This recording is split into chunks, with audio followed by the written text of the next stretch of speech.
This is TV 10 and 55 Focus, a program dealing with issues affecting everyone on Long Island and the tri-state area. Now your host, Richard Rose. Hi, I'm Richard Rose and welcome to Focus. It is our pleasure to have as our guest today George Maragos. He is the Nassau County Comptroller, a Republican. Welcome to the show. Richard, thank you for having me. Yes, these are interesting times for you, George. First of all, explain to people who don't know what a controller does. A lot of people are like, what's a controller? A controller essentially manages the finances of the county, oversees the budget, approves all the contracts, pays the bills, and audits all the government departments for waste, fraud, and abuse. That's a lot. You're the controller. Yes, I am. You control the finances. That's right. And we've done a good job, actually. In the first year, we took a county that was $130 million in the red, and we turned it into a $26 million surplus without a property tax increase. That you're talking about this year that's just passed and come to an end, right? Correct. Right, and that is true.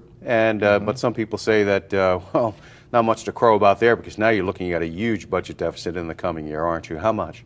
We're looking at about $300 million deficit that we have to close, and the county executive has proposed a budget that does just that without a property tax increase. So that again will be the third consecutive year to 10, to 11, and 2012 that we have not raised property taxes in Nassau County. And our priority has continuously been to protect the taxpayer. And how long have you been controller? For approximately 2 years now. Yeah, because it's an elected position. Yes, it is. So you're both an elected official and the controller. That's correct. And you're a Republican, so this is one of those unusual jobs in that a lot of people look at you as to be sort of a number cruncher. You have to do audits. They want the numbers to come out to be like the honest broker. Right. I'm supposed to be the watchdog. How do you deal with that? Even though your political affiliation is one party, you're a Republican, and there's all the politics that go into, running a county. Right. And every position has to deal with that. How is it different for the county controller? Is politics a factor?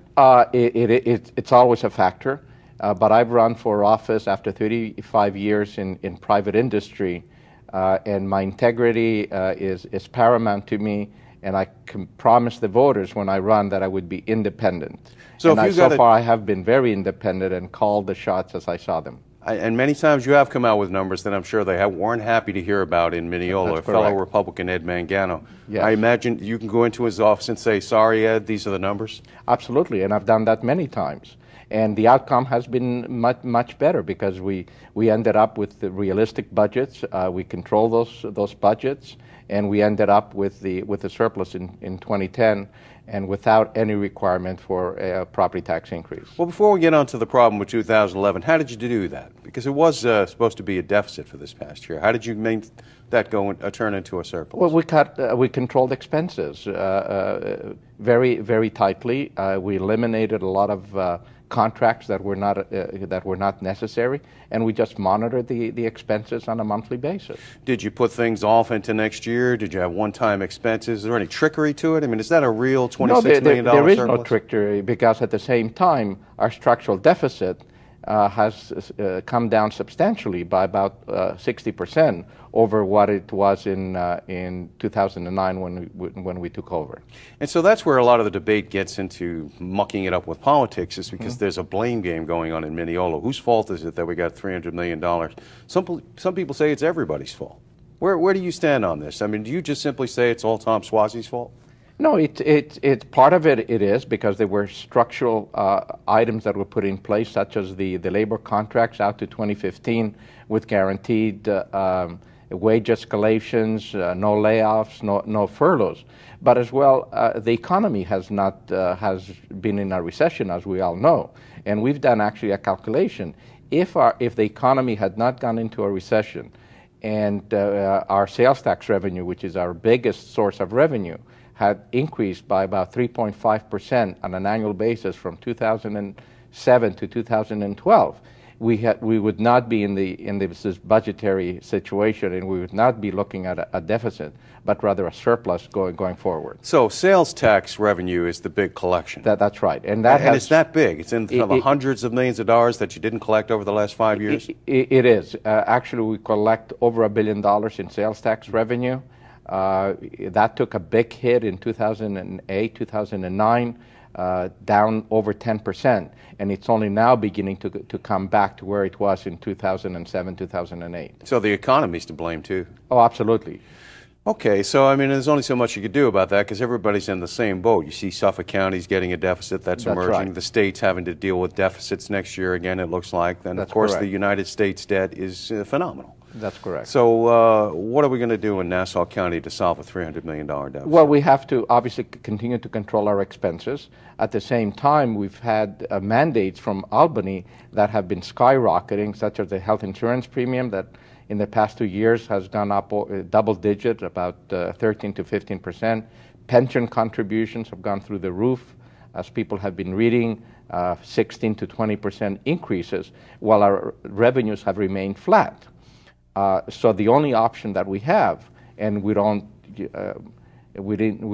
look forward to doing it, and I know the county executive doesn't enjoy doing it, abhors doing it, is to lay off some people, which he did last year. Unfortunately, there's going to have to be more layoffs this year, and further cutbacks in departmental services. Yeah, as we speak, we're taping this on Wednesday, and there's just chaos over at the Mineola legislature, to put it bluntly, George, because the police are very angry, trying to rile up the public about County Executive Mangano's plans to close 2 precincts. You had people protesting outside of the legislature who lost their jobs with Long Island Bus when it was taken over by Veolia Transportation. And so there are real consequences to these cuts. There's no alternative but these layoffs? Right now, there is no alternative. Well, no, let me not say that. I think it's important for the unions to come to the table, and that's what the county executive has asked, and make concessions that will not hurt the employees, such as work rule changes, the number of paid holidays, educational days that they have up, and work rules that really substantially add to our labor expense. And if they were to come to the table, and I know the county executive has asked them to come to the table, there would not be the need for the levels of layoffs that we may be projecting. Yeah, because, I mean, the Republicans point out, look, there was big years, we had great years, fat years, if you want to call them, and we could afford this. Now we can't. We have to trim the fat. Taxpayers demand no property tax increase. Right. Would you agree with that? Oh, absolutely. So it's critical. And nobody's asking the employees to take a pay cut.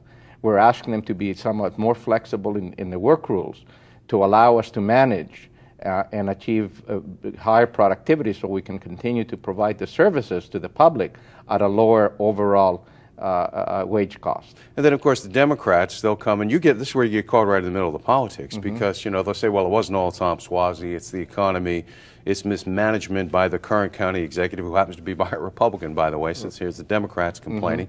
And then they'll say that there were a lot of political appointees that Ed Mangano has put in there, that they should be losing their jobs before any county employees are laid off. Clearly, that will never add up to the kind of money that's needed to solve the problem. But is there any validity to their complaint? Because you're the controller, you see what's spent. Is there any validity to there being a lot of political appointees under this current administration? Actually, there's about 50% less appointees now than under the previous administration. So that's a substantial reduction. And the overall budget of the county executive is only about $3 million. What's the budget of your office? It's about $8 million. $8 million. That's so you correct. must have a lot of employees working for you. We have about 80 employees.